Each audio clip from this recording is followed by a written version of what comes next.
नाशिकमधील लक्ष्मी ज्वेलर्स, सोने व चांदीचे उत्तम ठिकाण।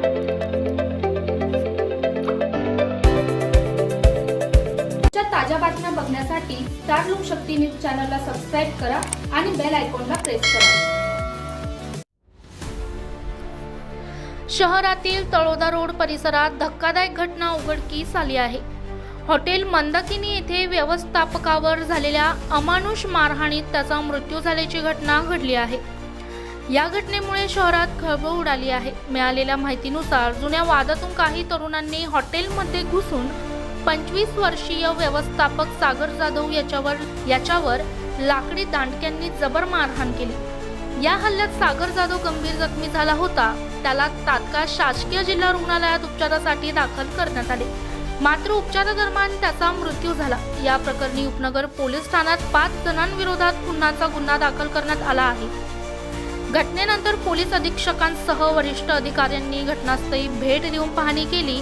दरम्यान सर्व आरोपी फरार असून त्यांचा शोध घेण्यासाठी पोलिसांनी विशेष पथके तयार केली आहेत। या घटनेमुळे नंदुरबार शहरात भीतीचे वातावरण निर्माण झाले असून कायदा व सुव्यवस्थेचा प्रश्न पुन्हा एकदा ऐरणीवर आला आहे।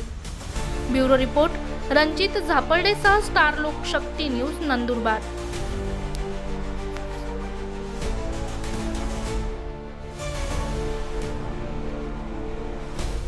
याच्यात एका युवकाचा मृत्यू झालेला उपचारादरम्यान काय प्रकारे नेमकं काय गुन्हे दाखल करण्यात आलेले?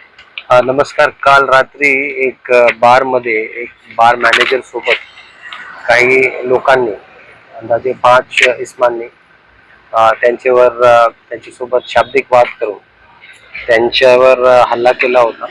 त्याचे फिजिकल असॉल्ट केल्यामुळे त्यांची उपचारादरम्यान मृत्यू झाला आणि या अनुषंगाने सदर पीडितची मृत्यू झाल्याने उपनगर पोलीस स्टेशन अंतर्गत सर्व इस्मांविरुद्ध मर्डरचे अंतर्गत गुन्हा नोंद करण्यात आला। त्याचबरोबर राईटचे कलम लावून याच्यामध्ये गुन्हा दाखल करण्यात आलेला आहे। तपासाचा काम पोलीस निरीक्षक संदीप पाटील हे करत आहे आणि पुढचा तपास सुरू आहे। आरोपींचे बद्दल माहिती घेणे चालू आहे आणि त्यांचा शोध घेऊन त्यांना लवकरात लवकर आपण अटक करणार आहोत।